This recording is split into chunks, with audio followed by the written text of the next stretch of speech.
Sejamos um para que o mundo creia. Sejamos um para que o mundo creia. Sejamos um, irmãos, sejamos um, irmãs, e o mundo há de crer. Que todos sejam um para que o mundo creia. Último domingo do mês de setembro, o dia da Bíblia. Dia especialmente dedicado à Palavra de Deus. Todos nós somos iluminados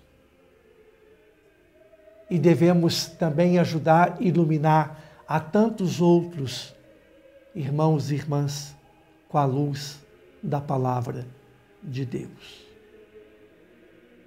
Assim como o profeta Amós, na primeira leitura, continua iluminando a história da sua gente, do seu povo, como nós refletimos domingo passado, ele continua nesse processo, nesse caminho de denunciar tudo aquilo que estava acontecendo ali com o seu povo. Amós continua contemplando a opulência dos ricos, né?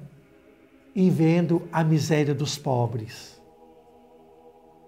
Amós então não concorda e diz: este não é o projeto de Deus.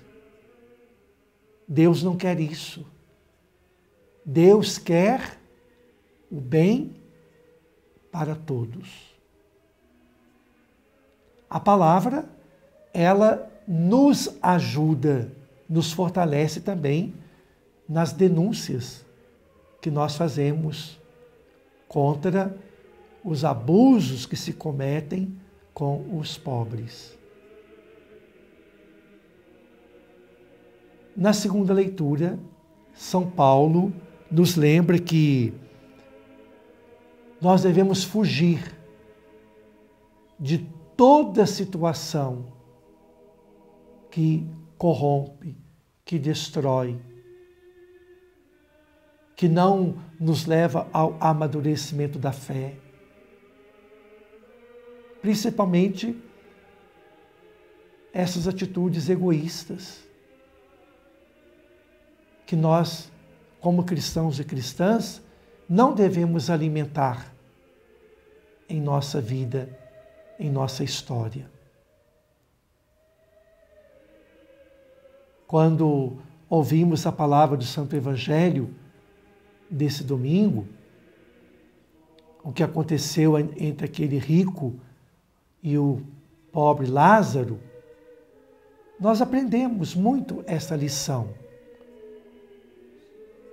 Deus dá até nome aos pobres, aquele pobre homem, que por um infortúnio, nós não sabemos, caiu naquela pobreza, seja lá que foi por um vício, ou por isso ou por aquilo, não sabemos, não conhecemos tanto a sua história.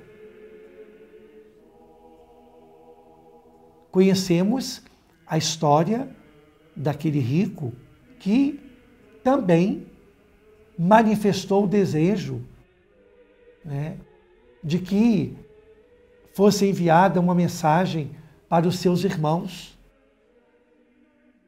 que eles também tivessem a oportunidade de mudar o comportamento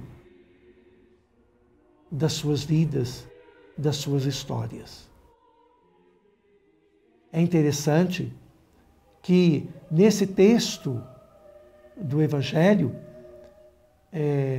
nós identificamos bem os personagens. O rico, o pobre, a interferência da palavra, como ouvimos aqui no texto, quando fala que Abraão, então, respondendo. Mas tudo isso para poder mostrar a presença de Deus. Mas Deus não quer excluir ninguém. Deus não é o Deus da exclusão, de jeito nenhum. Ele quer que todos sejam salvos.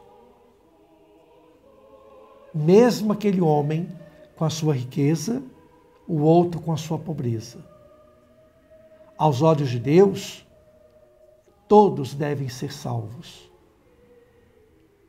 Claro que a palavra é dirigida sempre àquele que tem mais, para que ele seja capaz de repartir.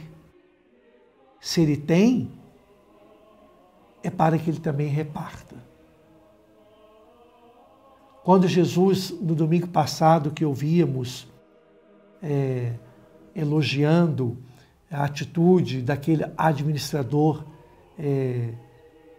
desonesto, Jesus não estava elogiando a atitude dele,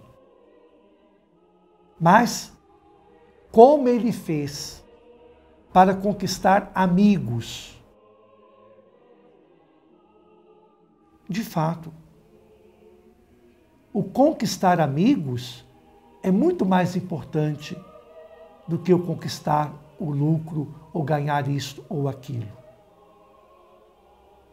Diante, então, desse texto também que nós ouvimos nesse domingo, o dia da Bíblia, a nossa reflexão deve ser sempre verdadeira, voltada para esse sentido. Se o pobre Lázaro estava sempre ali à porta do rico, porque também estava ganhando alguma coisa, porque senão não estaria lá. Já tinha ido embora há muito tempo. E também elogiar o desejo daquele rico para poder então chegar até aos seus irmãos, que eles poderiam mudar o comportamento. Qual foi a resposta? Eles têm a palavra. Eles têm os profetas. Que escutem a palavra, que ouçam os profetas. Aquele que escuta a palavra e vive a palavra passa pela conversão. E convertido, ele experimenta como Deus é bom e como ele também deseja ser bom para os outros, seus irmãos e suas irmãs. Por isso, meu irmão, minha irmã, não deixe que a palavra de Deus passe pela sua vida sem deixar um sinal. E que este sinal deixado pela palavra de Deus seja o sinal amoroso do Senhor, que quer o bem de todos e se fez salvação para todos, porque Deus é amor.